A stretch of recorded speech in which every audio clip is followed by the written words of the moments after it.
Olá, pessoal.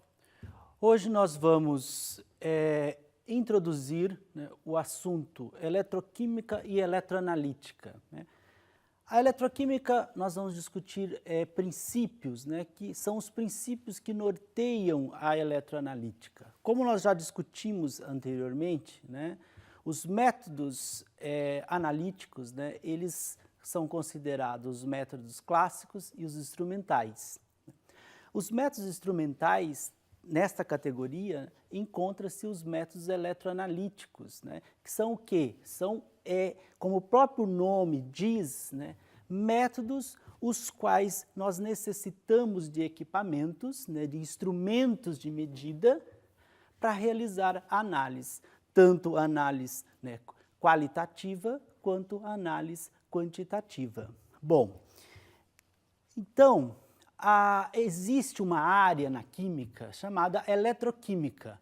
É uma área ampla, ela vai em vários setores da química, principalmente a química de materiais, mas ela contribui na sua porção com a química analítica, que é promovendo métodos de separação baseado em princípios eletroquímicos. Então, a eletroquímica, como grande área, não só como química analítica, mas ela é uma área que estuda reações que envolvem transferência de elétrons, e também todos os seus fenômenos associados a esses processos que nós chamamos eletroquímico, do próprio nome eletroquímico, processos químicos que envolvem a transferência de elétron.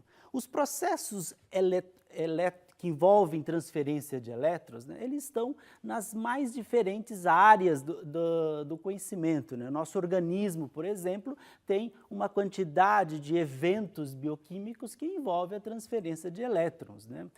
Bom, mas do ponto de vista químico, que é o que nós estamos aqui discutindo, nós temos uma série de reações envolvendo essa transferência de elétron em que nós, para ser um processo eletroquímico, nós temos reações de oxirreduções, como nós vimos detalhadamente na aula 15, essas reações de oxirredução. Então, somente para relembrar, a oxirredução, na realidade, tem a mudança do número de oxidação de pelo menos 2 reagentes, ou 2 compostos, vamos assim focalizar. Bom, então, sempre vai ter alguém ganhando elétron, quando eu digo alguém, uma espécie química, e a outra perdendo elétron. Você tem o sistema oxirredox. Para alguém oxidar, tem que outra espécie, pelo menos outra espécie, reduzir. Mas nós podemos ter sistemas com vários componentes, como nós vamos ver no decorrer dessa aula.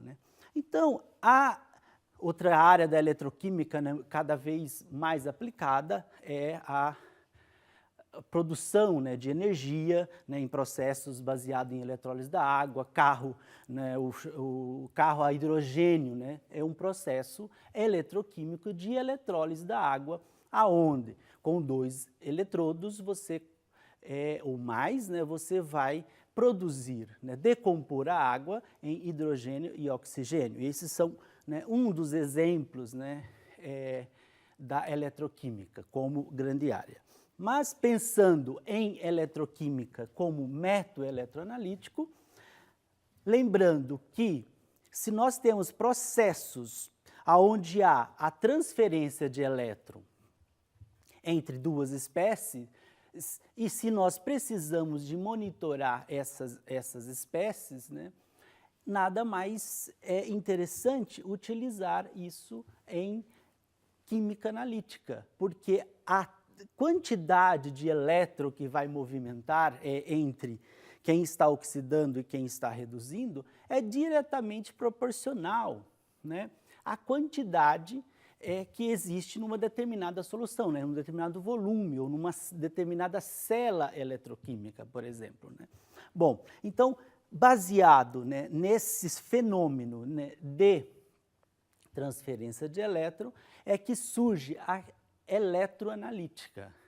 E a eletroanalítica, né, devido à sua simplicidade, né, e muitas vezes baixo custo, tem se tornado cada vez mais uma ferramenta analítica muito importante, principalmente na área de saúde, né, de equipamentos até portáteis. Tem uma série hoje de equipamentos portáteis para monitoramento, né, de processos como o nível de glicose. Por ser eletrodos, nós vamos ver um pouco sobre eletrodos, o formato, né, de um eletrodo é extremamente pequeno, isso permite a portabilidade, que é outra área muito necessária da química analítica, né? De você ter um dispositivo portátil que você mesmo pode se analisar, né, numa maneira de monitorar. Bom, né, então só aqui relembrando, né, o que nós discutimos na aula 15, então uma reação, né, de oxidação, os elétrons são transferidos, né, de um reagente para outro, né. E aqui nós temos um exemplo clássico, né, do sério e do ferro, né. Nós estamos vendo que o sério vai de +4 para +3, né, e o ferro de +2 para +3. Né. Isso é um exemplo de uma reação completa de oxirredução. Né? Nós temos um oxidando e outro reduzindo. Né? Bom, então, nessa reação anterior, né, nós vimos que um elétron é transferido do ferro para o sério, né, para formar o sistema C3+, Fe3+. Né? Uma substância que tem uma grande afinidade por elétrons, como o sério, ela é chamada agente oxidante ou simplesmente oxidante. Né? Isso é sempre importante ter essa noção num sistema eletroquímico, quem é o agente redutor, quem é o agente oxidante. Né? Um agente redutor ou simplesmente o redutor é aquela espécie, tal como o ferro, que doa facilmente um elétron para outra espécie. Né?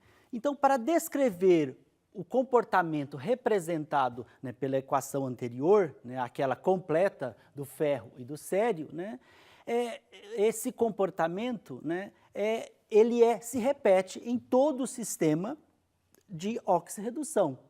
Só, às vezes, ele tem mais componentes, não somente 2 componentes, como eu já disse anteriormente.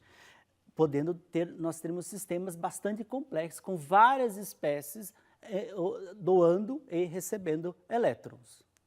Como ocorre, né, do ponto de vista esses fenômenos de oxidação, de redução? Né? Claro que nós precisamos de fornecer, né, uma determinada energia, né, para que o sistema ocorra, né, ou essa energia o potencial químico entre as espécies, né, e nós temos que monitorar essa quantidade de corrente que passa no sistema, e para monitorar, né, nós precisamos, né, de ter um sistema de controle, porque é baseado, né, na corrente gerada no sistema, é que nós vamos saber a quantidade, né, de material que está sendo formado, né, e assim por diante. Então aqui nós temos, né,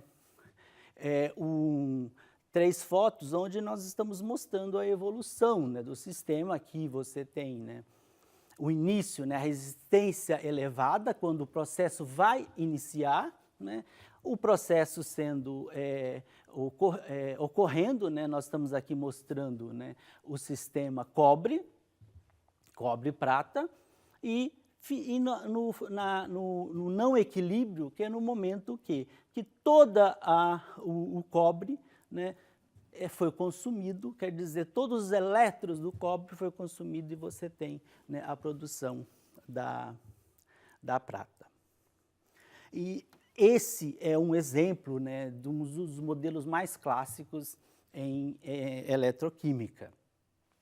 Existe uma infinidade de sistemas eletroquímicos, né, e esse é um dos primeiros sistemas, né, onde foi explicado toda a teoria de oxirredução. Aqui nós temos em detalhes, né, um modelo mais dinâmico E do sistema anterior, a gente está vendo aqui, né, o cobre, os elétrons saindo do cobre e sendo depositado na prata. O que você vê, na realidade, é sendo, né, toda a solução, né, ela vai indo e conforme os elétrons vão caminhando, ele vai depositando na placa de prata, até que quando você tem esse equilíbrio totalmente deslocado nesse sentido, na formação, né, do depósito de prata, né. Nós temos, né, aqui o cobre e a solução de cobre e o que nós chamamos, né, interface solução-eletrodo, né. Esse termo interface é muito comum, né, nos sistemas eletroquímicos, porque é na interface que ocorrem os eventos eletroquímicos. Bom, né, de maneira geral, né, nós temos, né, as equações. Aqui nós temos, né, na equação B, uma equação geral, né, de um sistema oxirredução. Como eu disse, né, nós mostramos sistema onde tem um oxidante e um redutor, mas esse sistema pode ir a N compostos. Não existe uma limitação mínima, claro, depende da complexidade de cada sistema, né. Então, existe a questão, né, claro, em química analítica nós temos que estar olhando a concentração. E esses eventos, né, eles são relacionados à concentração das espécies que você tem no sistema, né. E, claro, que até ele pode ser saturado ou não, né. Então, existe uma quantidade de massa compatível a cada sistema em função do quê? Né? Em função da área superficial, né, dos eletrodos, da resistência, né, dessa corrente. Bom, então, considerando, né, a reação, a semi-reação reversível, aquela apresentada em B, né, reação genérica, né, nós temos aqui nós podemos descrever, né, que ela é totalmente relacionada ao equilíbrio químico, né, o logaritmo natural da concentração dos produtos pelo reagente. Equação essa similar àquela que nós já discutimos, né, em equilíbrio químico em solução, que aqui também nós temos um equilíbrio químico, só que é um equilíbrio químico baseado no potencial, né, de oxidação e redução que nós temos nesse sistema, né. Nós temos o potencial padrão do nosso eletrodo, temos a constante, né, dos gases, que já é uma constante fornecida, né, e o número, né, de Faraday, que é por mol de elétrons que é movimentado no sistema, né. O logaritmo natural, 2,3 de log, essa equação, né, essa constante, né, ela já tem um valor fixo, que é em função do número de elétrons envolvidos no sistema, daí a necessidade de balanceamento, né, da equação, sempre aqui, assim como qualquer situação de equilíbrio, mais uma vez, não podemos esquecer, né, do balanceamento e dos índices que compõem essa reação. E, finalmente, então, é possível você, né, tendo os potenciais dos eletrodos e o número de elétrons envolvido, você vai conseguir calcular a concentração, né, das espécies envolvidas. Por isso é que, dentro desse contexto, é que nós utilizamos a eletroanalítica, né, desses princípios para desenvolver instrumentos de medida, né, e processos que nós chamamos eletroanalítico, né. São processos analíticos que relacionam a transferência, né, de elétron entre sistema. Como uma grande quantidade de processos químicos, né, ele envolve também a transferência de elétron. E como, né, elétrons é muito sensível do ponto de vista de ser detectado, isso faz, né, da eletroanalítica uma das importantes ferramentas analíticas da atualidade, né? E dentro desse contexto, né, como eu disse, nós podemos desenvolver métodos tanto qualitativos quanto quantitativos. Qualitativo porque as espécies químicas possuem, né, potenciais específicos de oxidação e redução. Isso faz, né, muitas vezes o método ser seletivo, né?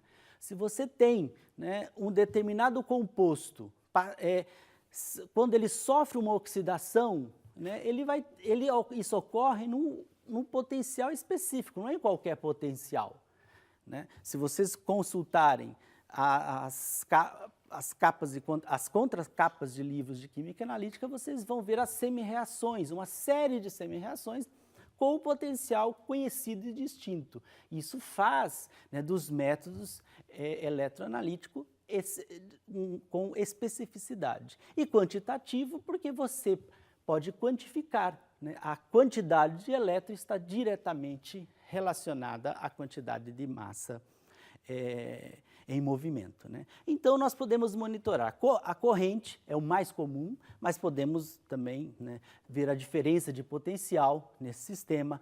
O número de cargas que está em movimento vai depender do tipo de equipamento que você tem para monitorar o evento eletroquímico, né? E, assim, você obter a sua resposta, né? A resistência também está diretamente proporcional à quantidade de massa envolvida no sistema, e assim por diante, né? Então, existe uma infinidade de métodos, né? Maiores detalhes e várias literaturas eu coloquei lá no auxílio para vocês, né? Então, tem uma infinidade de métodos, né, que envolvem esses processos eletroanalíticos, né? E nós temos os métodos interfaciais e os não interfaciais, né? Que os primeiros são caracterizados por fenômenos que ocorrem numa fina camada, né, da interface do eletrodo-solução, enquanto o segundo ocorre, né, no seio dessa solução, sendo indesejado qualquer fenômeno interfacial. São métodos que é possível você, os não interfaciais, eventos que você vê ocorrendo, né, ao meio da solução, não precisa exatamente de um eletrodo, né? Como, por exemplo, a condutividade, né? A condutividade é um fenômeno eletroanalítico que você não precisa exatamente, né, de um eletrodo. Basta estar uma solução passando dentro de um tubo e tendo um contador de cargas. Bom, então, as vantagens, como eu já mencionei, são o quê? Baixo limite de detecção, a possibilidade de especiação química. O que é especiação química, né? É a capacidade que você tem de identificar espécies pela carga, né? Por exemplo, né, crômio 3 e crômio 6 são espécies totalmente diferentes. São crômio, mas o crômio 3 é essencial, está na nossa alimentação, mas crômio 6, né, é tóxico. Então, se você saber a especiação, né, não basta você saber que tem crômio, mas você precisa saber a carga dele, né, para saber se ele é maléfico ou benéfico. Então, a eletroquímica é uma das possibilidades de determinação de crômio, né? E uma instrumentação barata, ela tem baixo custo e de baixa complexidade de operação, né? Então, somente para encerrar, nós temos aqui, né, os métodos eletroquímicos, como eu disse, eles são os interfaciais e os não interfaciais, né? Condutometria é o mais conhecido, né, dos métodos não interfaciais, e também as titulações condutométricas, né, que nós já discutimos anteriormente, são métodos que você não ocorre na superfície do eletrodo. E nós temos os interfaciais, são esses como as pilhas, né, que são métodos que você precisa de um eletrodo, porque é na superfície do eletrodo é que ocorre a reação e assim a contagem, né? E eles podem ser estático ou dinâmico, né? Nós já discutimos todos esses métodos, né? Voltametria, amperometria, ainda vamos discutir eletrogravimetria, né? E esses métodos, como o próprio nome diz, né, todos eles são processos envolvendo a movimentação de elétrons. Era isso a aula de hoje e muito obrigado.